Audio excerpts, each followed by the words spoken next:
Mari kita berdiri.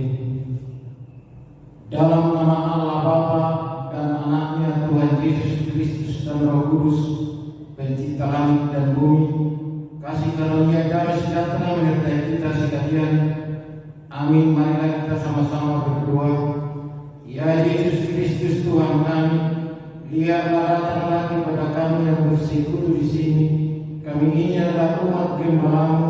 Berilah kasih karunia dan kehidupan kepada kami. Amin. Mari kita bernyanyi. Mari kita angkat vision kau yang berdoa.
Aku bersukacita ketika dikatakan orang kepadaku, mari kita pergi ke rumah Tuhan, bersorak-sorak di gunung batu keselamatan kita. Mari kita berdoa.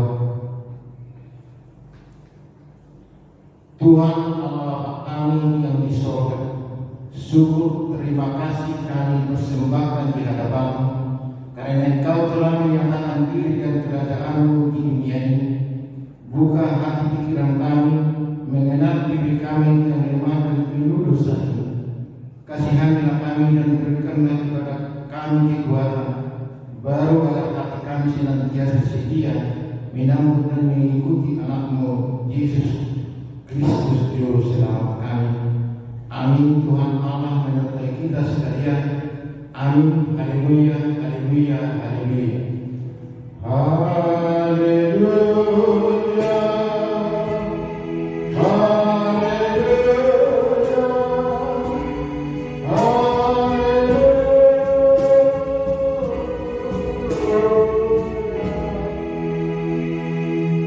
Marilah kita mendengarkan hukum Taurat yang tidak keempat. Ingatlah dan kuduskanlah hari Sabat. 6 hari lamanya engkau bekerja dan melakukan segala pekerjaanmu, tetapi hari ketujuh adalah hari Sabat Tuhan Allah. Maka jangan melakukan sesuatu pekerjaan engkau atau anakmu laki-laki, atau anakmu perempuan, atau hambamu laki-laki, atau hambamu perempuan, atau hewanmu, atau orang asing yang di tempat kediamanmu. Sebab 6 hari lamanya Tuhan menjadikan langit dan bumi, laut dan segala isinya, dan ia berhenti pada hari ketujuh. Itulah sebabnya Tuhan memberkati hari Sabat dan menguduskannya. Demikian bacaan kita pada minggu ini. Marilah kita sama-sama memohon kepada Tuhan kita sesuai kita yang kita dengar. Tuhan Allah Bapa kami, berikanlah kepada kami kekuatan untuk berbuat sesuai dengan firman-Mu. Amin. Shalom adik-adik. Shalom Pak. Apa kabarnya hari ini? Luar biasa.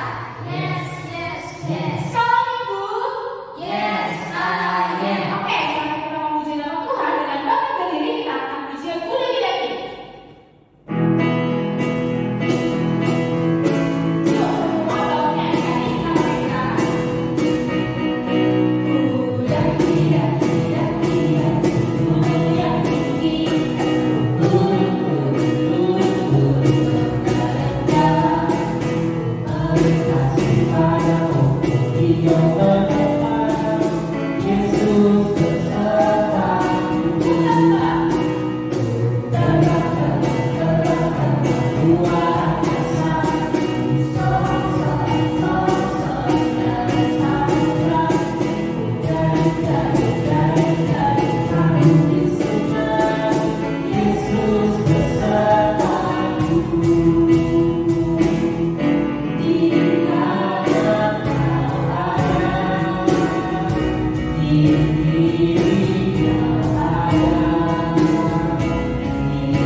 Yesus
Tuhan, kami angkat pujian seperti yang saya haus.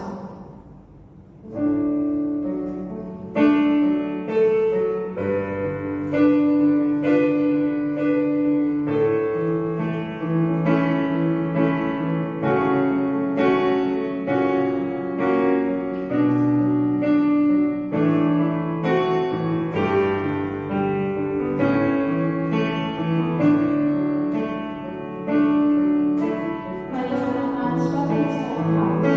Seperti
Shalom adik-adik, apa kabarnya nih?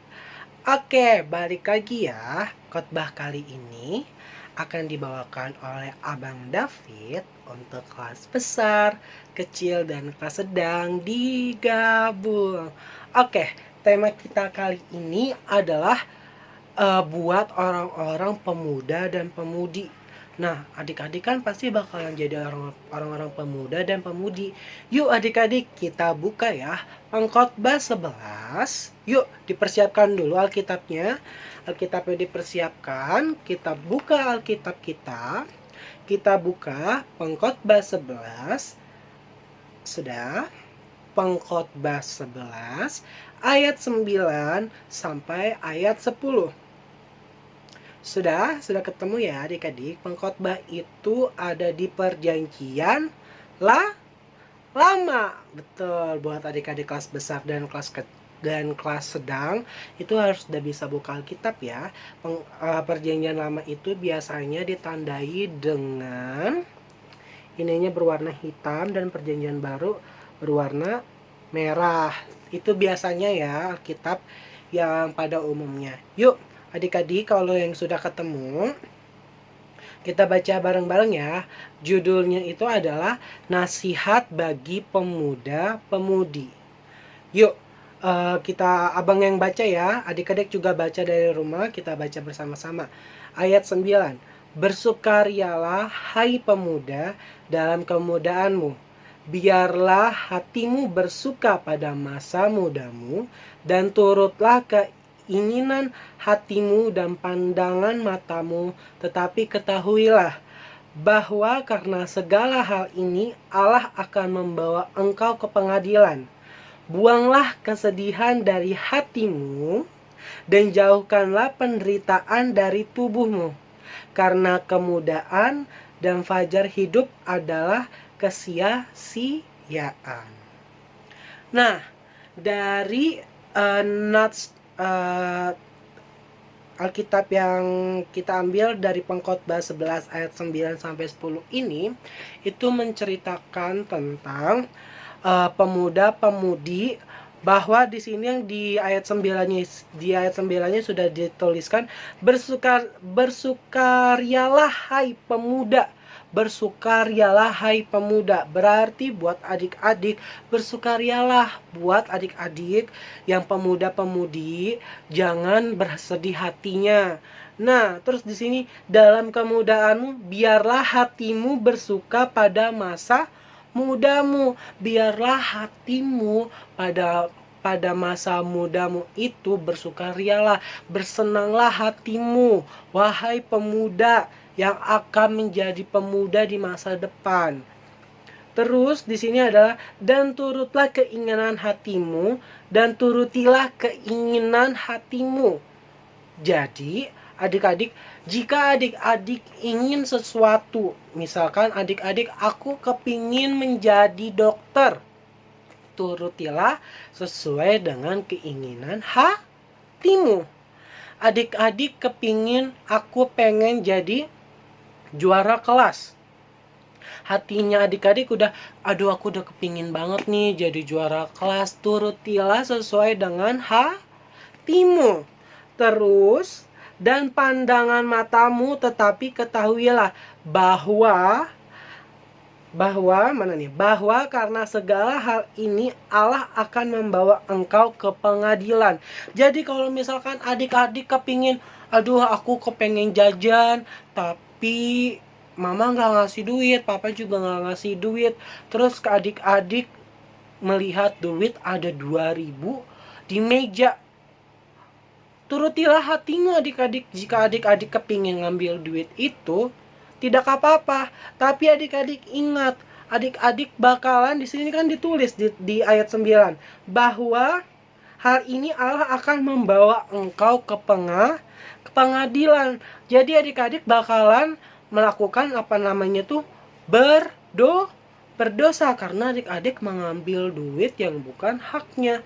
Jadi jika sesuatu keinginan adik-adik dalam masa muda adik-adik, pikirlah dalam hati adik-adik, berpikirlah bahwa apapun segala perbuatan yang kita lakukan di dalam masa muda kita, itu bakalan dicatat oleh Tuhan.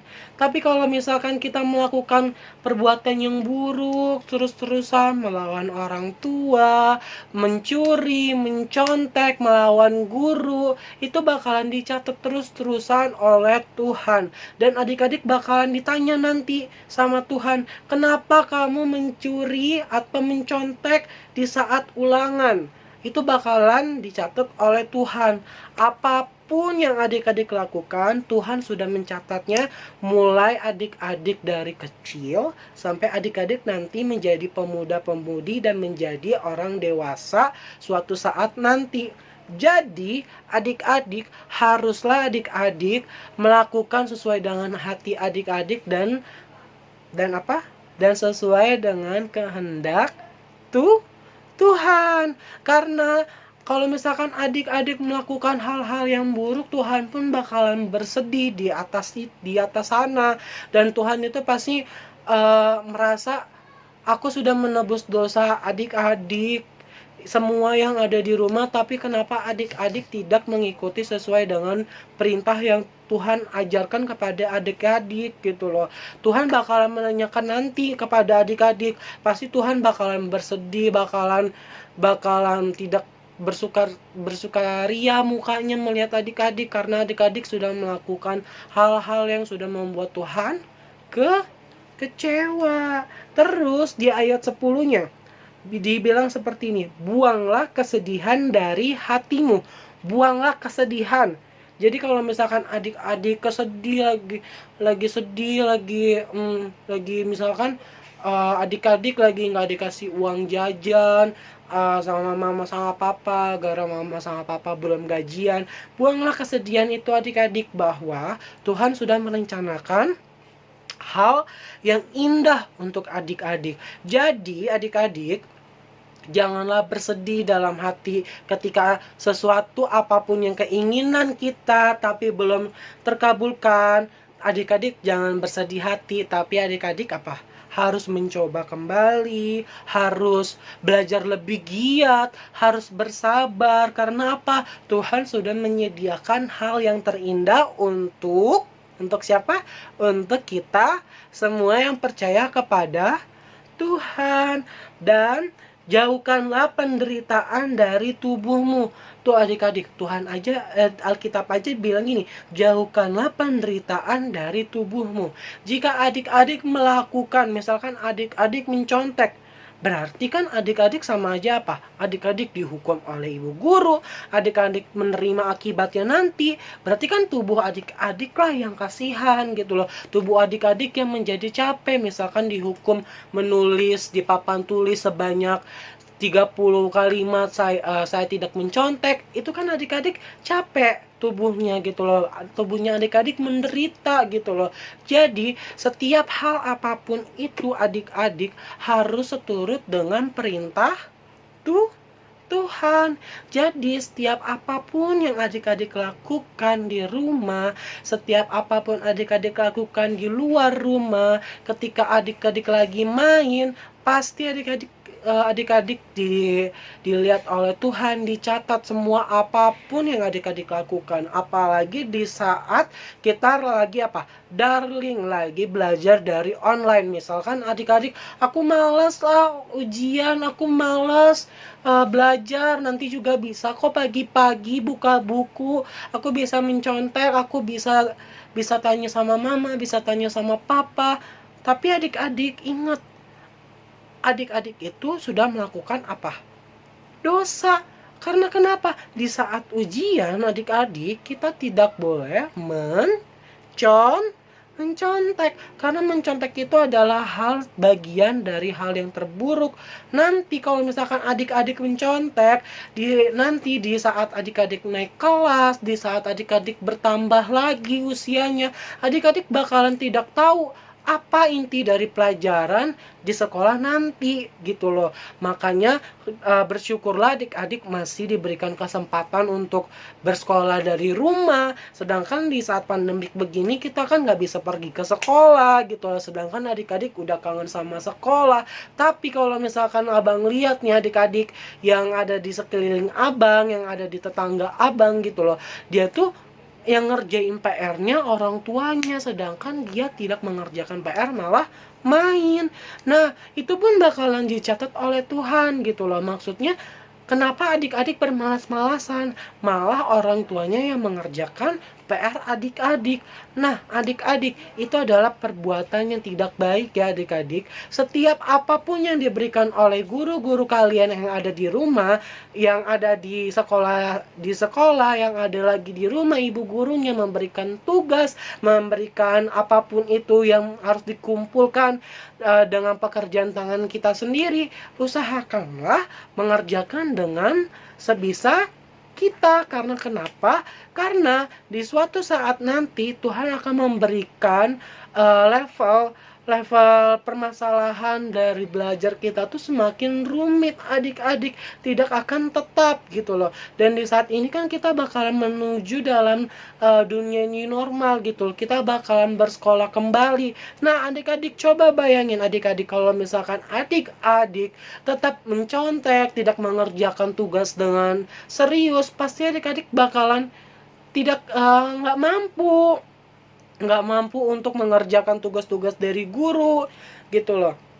Makanya dari di sini adalah dari Alkitab yang ayat Alkitab yang kita baca di sini adalah nasihat bagi pemuda-pemudi buat adik-adik yang ada di rumah gitu loh. Ini nasihat dari Tuhan, nasihat dari Tuhan yang Tuhan telah tulis gitu loh untuk dibagikan untuk ke adik-adik yang ada di rumah. Nah, di ayat 10 ini juga ada ditulis, karena kemudaan dan fajar hiduplah kesia-siaan. Jika adik melakukan segala sesuatu dengan cara hal yang mudah, itu adalah melakukan hal yang sia-sia gitu loh. Misalkan adik-adik, contohnya adalah adik-adik dikerjakan tugasnya oleh orang tua. Itu adalah hal yang sangat mudah untuk adik-adik mendapatkan nilai yang bagus. Tapi adik-adik, di saat adik-adik melakukan hal yang selalu memudahkan diri adik-adik tanpa ada rintangan yang harus adik-adik lakukan, itu adalah hal yang merupakan sia-sia. Jika kalau misalkan adik-adik yang di rumah hanya berpikiran hanya untuk bermain, adik-adik cuman berpikir kayak ya udah, aku di rumah, guru aku juga nggak melihat.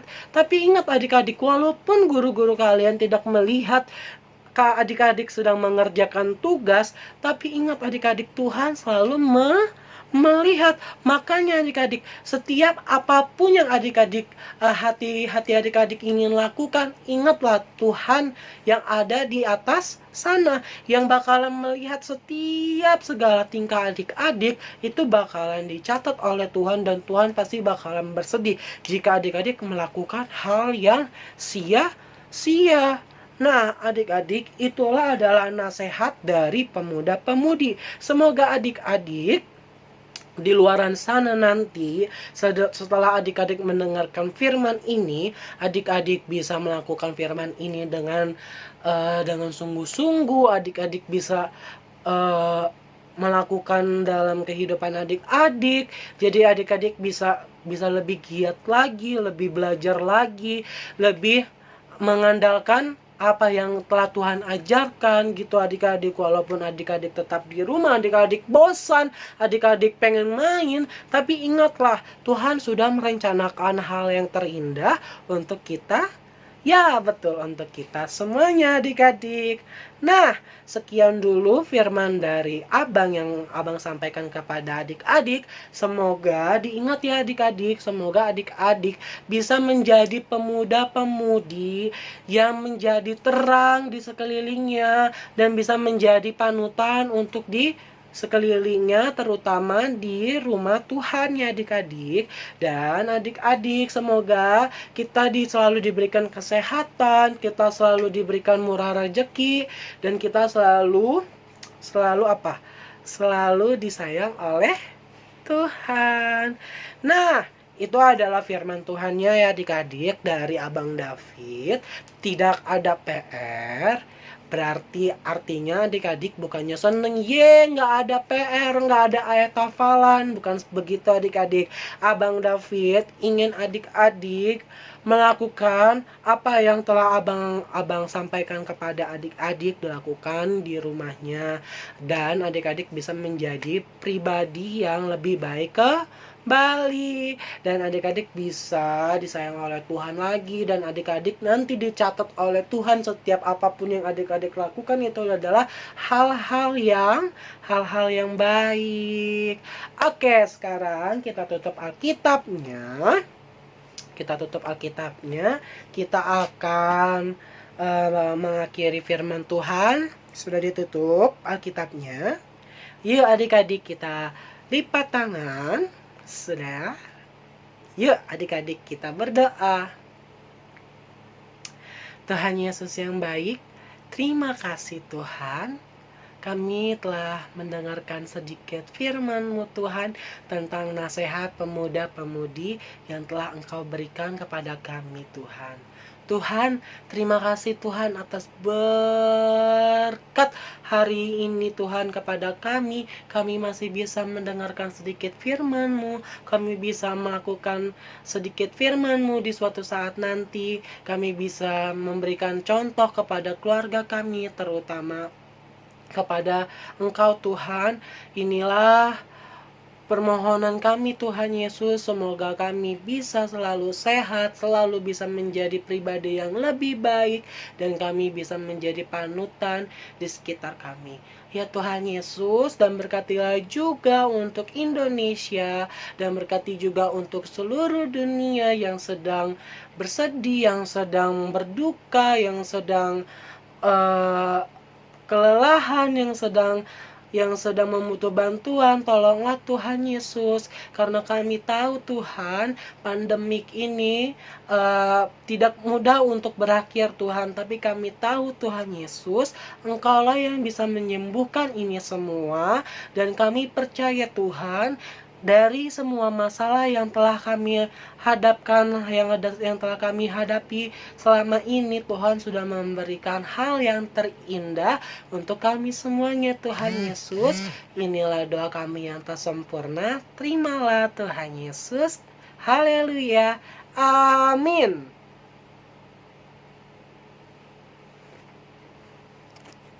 Yuk adik-adik, kita mau mengakhiri ibadah kita dengan kita untuk bangkit berdiri.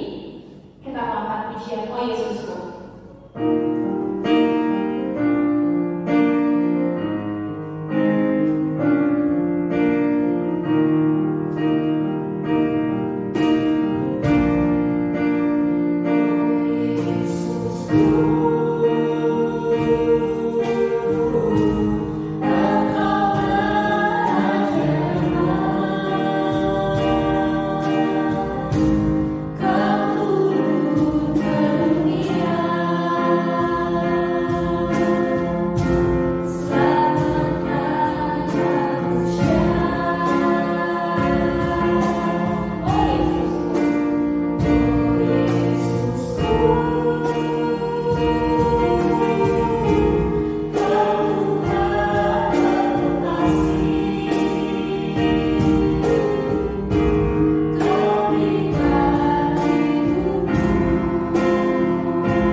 Tuhan Allah Bapa kami yang di sorga, Engkaulah sumber segala berkat, pemberian dan ucapan syukur.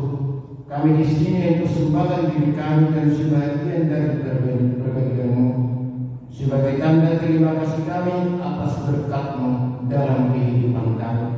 Kiranya Engkau berkenan untuk menerimanya. Berkatilah persembahan ini dan pimpinlah para pelayan gereja-Mu dalam mempergunakannya demi pengembangan kerajaan-Mu yang datang di dunia dan di tengah-tengah gereja-Mu. Berilah Roh Kudus-Mu membuka hati dan pikiran kami, sehingga kami semakin jelas melihat betapa besar berkat kasih karunia-Mu kepada kami. Ajarlah kami agar kami mau bersyukur kepada-Mu dan memberikan persembahan kudus demi kemuliaan nama-Mu oleh karena Yesus Kristus Tuhan kami. Amin. Mari kita sama-sama berdoa dengan yang diajarkan Tuhan Yesus kepada kita. Mari kita sama-sama mengucapkannya. Bapa kami yang di sorga, dikuduskanlah nama-Mu, datanglah kerajaan-Mu, jadilah kehendak-Mu di bumi seperti di sorga. Berikanlah kepada kami hari ini makanan kami yang secukupnya, dan ampunilah kami akan kesalahan kami, seperti kami juga mengampuni orang yang bersalah kepada kami. Dan jangan membawa kami di dalam percobaan, tetapi lepaskanlah kami daripada yang jahat. Karena Engkau yang mempunyai kerajaan dan kuasa dan kemuliaan sampai selama-lamanya. Amin. Maka kita terima berkat kasih karunia Tuhan kita, kasih karunia Tuhan Yesus Kristus, dan kasih Allah dan persekutuan Roh Kudus menyertai kita sekalian. Amin.